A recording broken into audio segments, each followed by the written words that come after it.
Hi, I'm Shamil Idriss, the CEO of Search for Common Ground. We are the largest peacebuilding organization in the world, employing over 850 full-time staff and hundreds more volunteers and partners working in their home communities to prevent violence and build peace. From Afghanistan to Myanmar, from Nigeria to right here in the United States.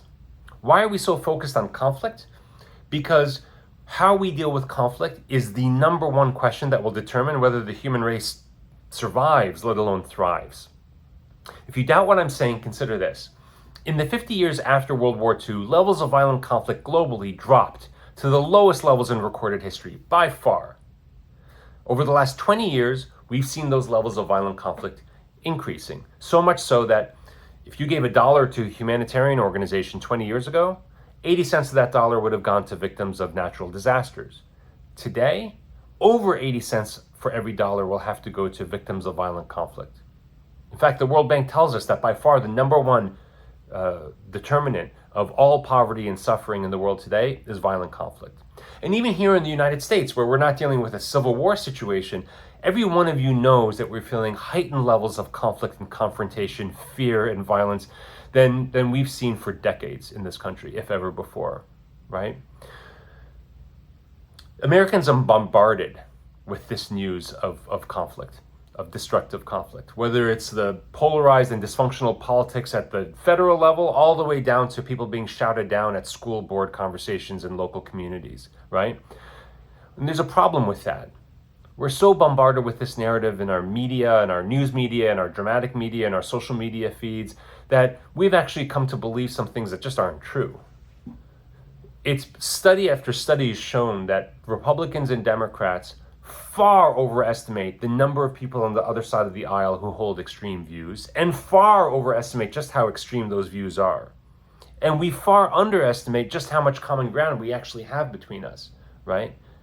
The good news is, just as media can amplify that kind of fear and hatred and distrust of one another, media can also have an incredibly peace-building, powerful impact. We know this at Search for Common Ground because when we were nominated for the Nobel Peace Prize by the Quakers back in 2018, they cited specifically our creative use of media. We produce hundreds of hours of reality television, soap opera programming, and increasingly all kinds of digital content, documentaries, news shows, all intended to help people understand their differences but act on their commonalities. You know, within a couple weeks of you all watching this video, I'm going to go to New Orleans where I'm going to get to hang out with one of my favorite couples. They're not romantically involved, but their names are Phoebe Ferguson and Keith Plessy.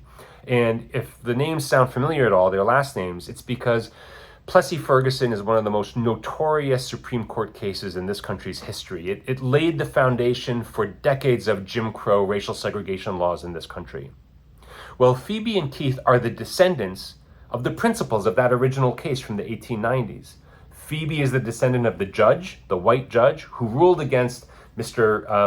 Plessy, a black man who was kicked off the train because he was sitting in the wrong compartment. Well, Phoebe and Keith are the descendants of those two people, and they found each other in New Orleans, not far from where that original case was decided. They befriended one another across their racial dividing lines, and they formed a foundation, the Plessy-Ferguson Foundation, that's doing incredible work to foster racial reconciliation, to uncover our past, but in a way that can bring us together. In fact, their whole mantra is that they want to turn Plessy v. Ferguson, the Supreme Court, into Plessy and Ferguson, to rewrite a different kind of history of racial reconciliation and unification in this country. I want to see that story in the media. I want to see that documentary made. I'd like to see content that's co-produced across racial, political, and other dividing lines in this country. I'd like to see dramatic media. I'd like to see all kinds of things come out of a creative community, you all there, that frankly, every one of you is more creative than I am. And what I really mainly want to say to you is, I don't think you can overestimate, quite honestly, the powerful impact that you can have through narrative storytelling. We have seen this in some of the most divisive and disastrous conflict zones in the world, and we're already seeing this here in the United States.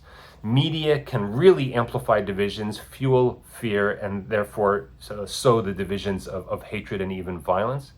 But media can also unite people and can draw a picture of how we can actually live together across our differences and not only survive, but thrive.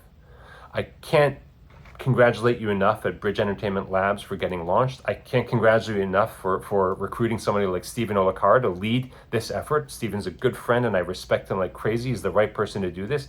And all of you in the creative community are the right people to pitch in and help. More power to you. Take care.